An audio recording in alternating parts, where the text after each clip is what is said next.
we have left Twin Sisters and we are on our way to Owens, the last aid station. When we get to Pompey Peak, I'm going to hang out for a little bit and wait and see if the rest of the group shows up because I want to get video of everybody who helped me get through this race. Honestly, don't think I would have made it without these people. They're absolutely amazing. And their positivity and everything really, really helped me to push through and get to Twin Sisters and get some sleep. I wasn't even human anymore. It was bad. So without them, I probably would still be laying on a road back there somewhere, half alive. So get some video of them so that I can remember because I'm half asleep still. But I just want to show you the scenery I'm walking through. It's gorgeous.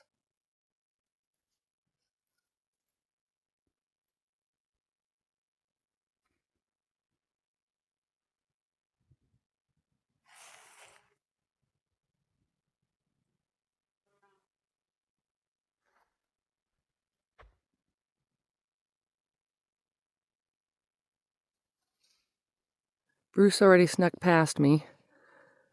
We ran together for just a little while when we both did it in 2019.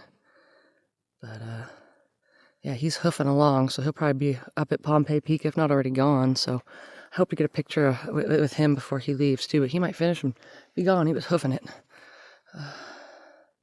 Phew, all right. So I'll try to get some footage of this last aid station since I haven't gotten any. I haven't done much because I've been so tired. I couldn't even hardly be alive or anything, let alone film. So last night was a brutal, long slog. So I'm glad that the sun is up. All right, I'll talk to you soon. This is what I get to walk in right now. Absolutely beautiful.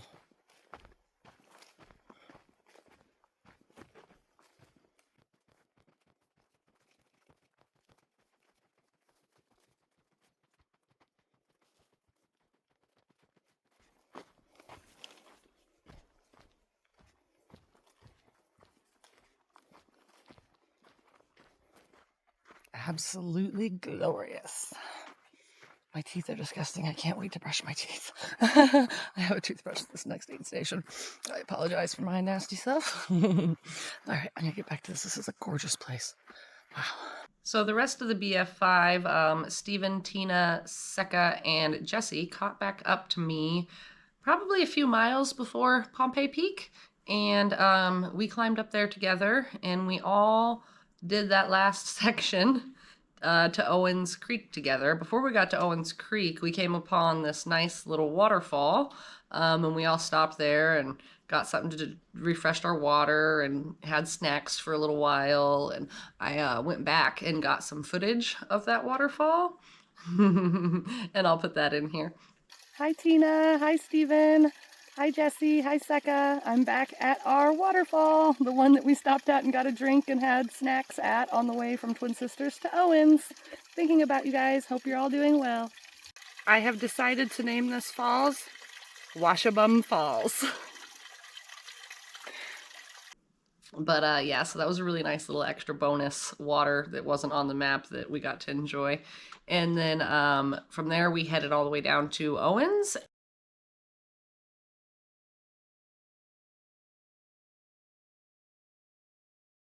Sorry, my special needs boxer needed his eyes done, so I had to stop and go put some drops in his eyes real quick. But anyways, so when we all got into Owens, we were like, it was hot. It was a hot day. And so we all decided that point that we were kind of going to go do our own thing, because I was like, well, I'm probably going to hang out for a while because I want my husband and my dogs to be at the finish, and my boxers don't handle heat well, and so I wanted to finish a little later in the day, so hopefully it would have cooled off a little bit. And Tina was finishing with her husband who was there, and so she took off not long after she got into the aid station. It was crazy. I was impressed. She got in, she went off with her husband for a few minutes, and she came back over, and we gave her hugs, and her husband were gone. And then I think Seka and Stephen left right afterwards, and I know Jesse left not long after either.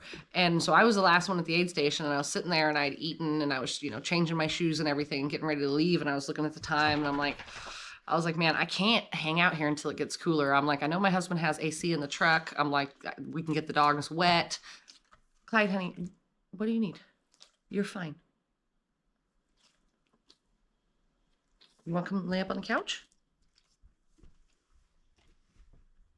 Okay, good boy. Anyway, so I was like, we can get the dogs wet and everything. I was like, I can't hang out here. I'm like, I'm so stoked that I am at Owens. Like at this point, I'm like, I know I can complete this race. I'm like, aside from a car hitting me over these last 13 miles on the way to the finish, I know I have this at this point. So, I mean, even between Twin Sisters and Owens, I was still like, something could happen and I could, so when I got to Owens, I was like, yes, like, it started to become surreal at that point. I was like, there's no way this is happening. And so I left Owens and it was hot, but to tell you the truth, I was like, I didn't even notice. I was like, whatever, I'm just so stoked to be doing this. And so I took off, and it is crazy. That section from Owens to the high school, the finish line, is 13 miles. And it felt like I did it in like an hour. I looked back at it and I think it took me just over 4 hours to do, but it felt like it flew by in the flash of an eye. Like I spent no time once I left the aid station getting to the high school. It felt like it went by so fast. I drove it to go back up and get more footage, and it felt like it took longer to drive it than it did for me to run it. So that was interesting. But yeah, I remember just being so stoked. And at this point, I've got service, so I'm texting my husband and I'm super happy and I'm booking it along, and I'm doing like so good that when I hit the road, I am running the shade sections. Any section that has shade, I'm running it, and I'm only walking the sun sections because it's pretty hot. And I was having to like hold back. I was like, I want to run these sun sections too, but I don't want to overheat. So I was kind of trying to be conservative that way. And when I came to the water drop, oh, that water drop is wonderful. I wish I would have gotten some actual footage there. I drove back by and kind of showed where the water drop was and stuff, but to be going along and to see a cooler and know that it's probably full of ice, and then find out it really is full of ice. And then you have that cold water. Oh, it was amazing. I had 2 cups of cold water, and I put ice in all my stuff. It was so nice. That section, it literally was like, it was surreal. That's really the only, it's like it wasn't happening. I was like, this is not happening. And then I had lost my sunglasses before the first aid station. So I'm running the road and I have a hat, but man, it's bright out. And I'm like, I would really like some sunglasses. And I had a little bit of money in my pack. I had $14 in my pack, and I knew I was going to be running right by a store. And I'm like, I can jump into that store real quick and buy myself a pair of sunglasses so that I, the last few miles I don't have to be blind from the sun. And so I run into the little grocery store there, the Fisher's Market, and I'm looking around and I'm like, do you guys have sunglasses? And she's like, oh yeah, right there. And so I'm looking at the sunglasses and I'm pulling them off. None of them have prices on them. And I'm like, okay, well, I find one that I'm like, this will work. And I grab a pair and I look at her. I'm like, how much are these? And she's like, oh, they're 15 and some change or something. And I'm like, I only have $14. And she's like, oh, well, hold on one moment. And she goes and gets someone and she talks to him for a moment. And he comes over and he's like, and she, explained to him that I'm running this race because I look like a crazy person. I'm in there just completely covered in sweat and hat and like a bug net with a pack on. Like, I look like a crazy person. She's like, oh yeah, this girl, she's running the race. And, it's a super long, crazy race, and she wants to get these sunglasses. And so the guy put in like some discounts or whatever and lowered the price enough so that I could get the sunglasses. I was like, thank you so much. You guys are the best. You totally saved me. And so I was able to have sunglasses for that last section to the high school. And that was super helpful because it was really bright. And not only that, it helped hide the tears. that was secondary. I was like, oh, these sunglasses, people can't see me cry. So that was really nice. I was super stoked. Thank you, Fisher's Market, for that. That was awesome. Yeah, I could not believe too. I ran the entire track. I don't know, adrenaline. It had to have been because I was hurt. My feet and everything was so bad off. I do not know how I managed to run that. I was shocked that I ran it, and it was everything I hoped it would be and more. And it still is even all these months after, it still doesn't feel real. It still doesn't feel like I really did it. It's crazy. Even though I can go back and like look at all the footage that I took and look at my finisher's cup and like my belt buckle and all of that, it's still just, after 4 years of trying and well, after 3 years, and that's not all the time. Like, I've been on this Bigfoot journey since 2017, and I didn't finish until 2025. So that's quite a few years. I volunteered with them for, I think it was 10 or 12 days in 2017. That was the first time. That was an amazing experience. That was a whole lot of fun. A lot of work, but a lot of fun. I had a really good time.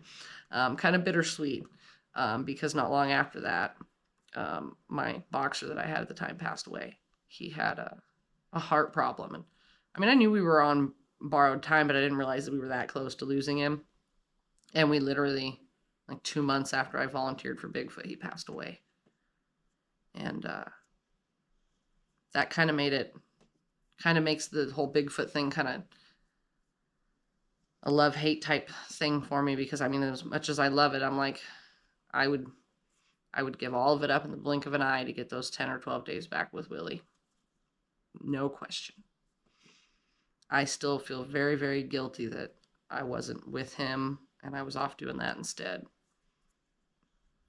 Hindsight's 2020, but if I could have those 10 or 12 days back, I'd give it all up like that. That's how much I miss him, and I still feel guilty about that.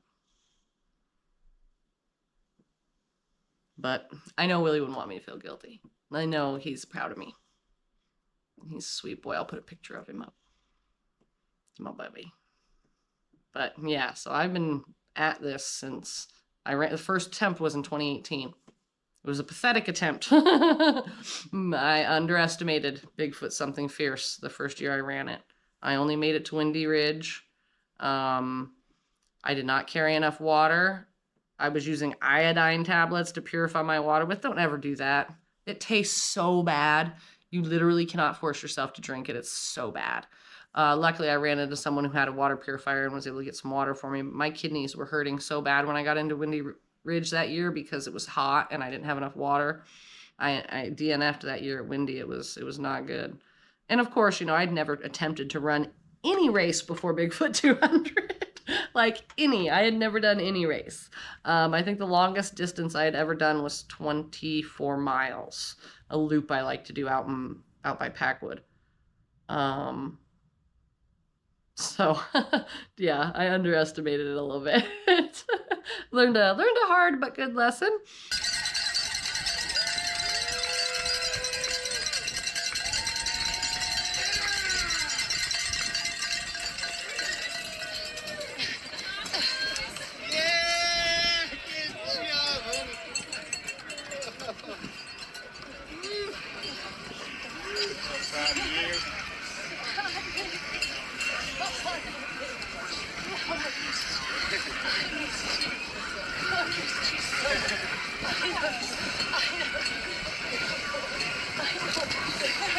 Posing for pictures. It's like, yeah, get my shot.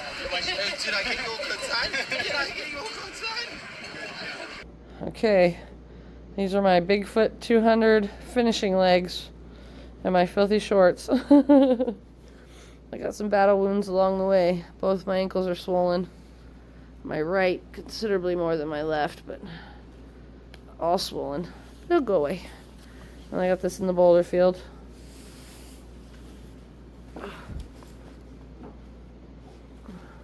They said I won for the worst blisters.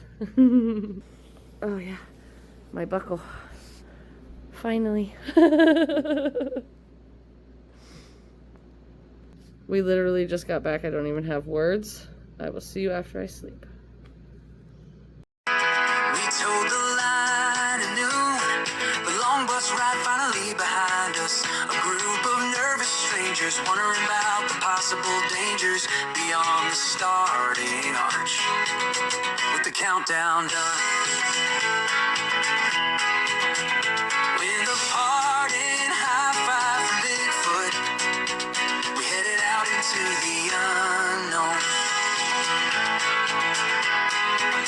Down through the trees and into the blast zone, we ran through rocks and sand. The base of Mount St. Helens was a truly strange and rocky land. Hopping through the boulder field with the nerves of steel, the ropes had their own kind of appeal. As the hours and the miles stretched on, new friends soon formed a bond. And as they ran on and on, the friends became a family. On and on, ran Amanda, Jesse, and Seca. On and on, ran Stephen and Tina, sharing stories and laughs and occasional dirt naps out on the trail. The climbing at times seemed unending, the bushes ever bending in our faces in so many different places. The trees, our constant companions, providing new challenges as we made our way around, over and under the unlucky few who just couldn't weather seasonal storms.